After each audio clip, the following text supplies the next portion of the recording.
Hi, I'm Coach Julia Blarr. I'm the director of softball here at Zoned, and I work with private lessons, group lessons, hitting, fielding, catching, kind of trying to do it all and really hype up our softball program here. I started out playing baseball when I was in probably like kindergarten or first grade and played that for a couple of years. And then once I got to fourth or fifth grade, I was told to kind of switch over to softball, and I've played ever since.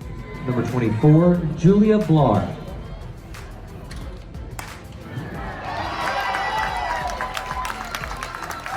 Usually when I start out with a kid, I'll talk with their parent, I'll talk with them, try to get to know each other for that first like 2 or 3 minutes of that first lesson, try to figure out where they're at.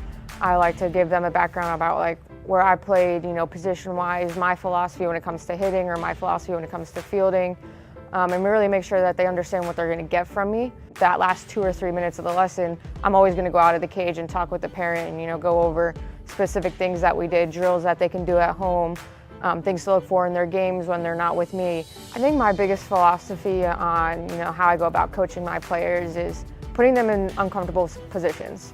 Doing drills that kind of point out our weak spots and making them feel the things that we need to work on. I think it's huge for them to be in a position that's kind of game-like, because once they're out on the field with their teams and we're not there anymore with them, it's really about the training we gave them, not just physically but also mentally. So my biggest thing when it comes to how I go about coaching my kids is not just getting them better physically but also developing mentally too. And so just learning how to bounce back so that when we're not there with them anymore, all that training can come into play. Glove out, okay, pushing through, and you're gonna sink into your right leg with your left toe up, and then pretend to fire from the arm side.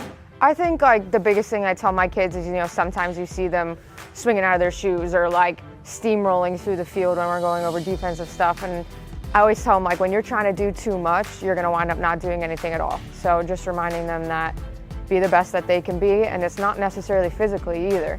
There's times when I have kids come in here and we're making errors or we're not having the best hitting session, but like they still got better because we worked on their mental game when it came down to like them not having a great physical lesson. So I think being able to realize that success and failures aren't always physical. It's, okay, was I still solid mentally?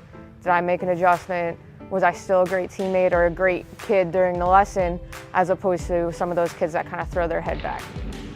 Yeah, I'll take that. Make sure your momentum after your throw though, you were kind of falling this way, right? Fall towards your target. Zone provides a great opportunity to like learn from each other. It's like we do coaches workshops, and I think that's awesome because we are still learning ourselves. Like we're not perfect, the game's developing.